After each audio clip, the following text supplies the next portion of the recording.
I have the Cleveland Browns going 9-7 in 2020. They have a new coach, Kevin Stefanski. They have a new general manager, Andrew Berry from the Eagles. They really badly needed an overhaul at coach. Their coach cost them a lot last year with bad play design, bad game planning. For whatever reason, they didn't target Odell Beckham Jr. on key downs. He was hurt last year. The offensive line had weird decision-making. There's a lot of stuff that went, this is just bad coaching. And then the old general manager, he brought in good talent, but he did seem to disregard chemistry and fit. And so the moves the Browns have made, I like where they're headed. They have an offensive-minded head coach to help their young quarterback, Baker Mayfield. But the pressure's on Baker Mayfield, man. He has been put in a good situation. This is a situation where Baker's got two good running backs, Nick Chubb and Kareem Hunt. Two good, if not great receivers, Jarvis Landry and Odell Beckham Jr. Two tight ends, Austin Hooper, David Njoku. An upgraded offensive line. They brought in right tackle Jack Conklin from Tennessee. They gave him a 3-year, $42 million deal. The Browns also drafted left tackle Jedrick Wills, a 10th overall from Alabama. The Browns are making moves to support their young QB. He has got to reward that support with some wins and some better play.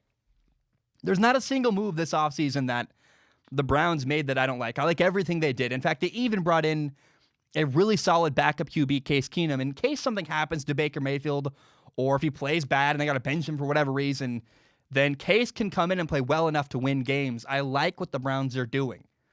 They upgraded in so many ways, and I hope it works.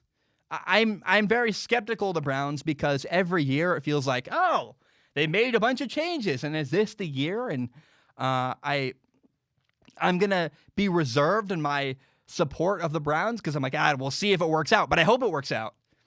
Now, on defense, the biggest name that stands out is Myles Garrett, their defensive end. And I like their D-line all around anyway. They have Sheldon Richardson. They have Olivier Vernon. There's some good players here.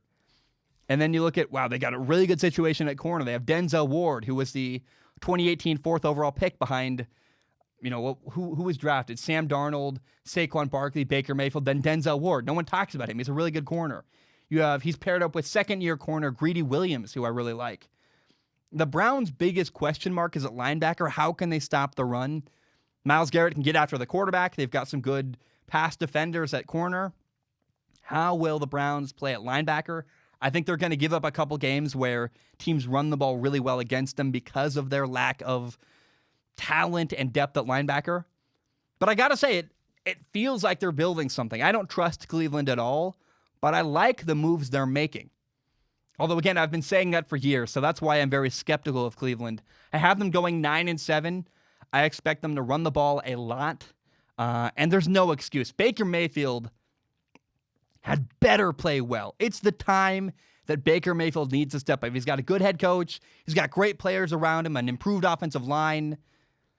Baker has to get better this year. I don't want to say what happens if he doesn't, but I'll just leave it here. Baker, I'm expecting him to make a big step forward this year, and it's got to happen. Baker Mayfield needs to deliver with the good pieces around him this year in Cleveland in 2020.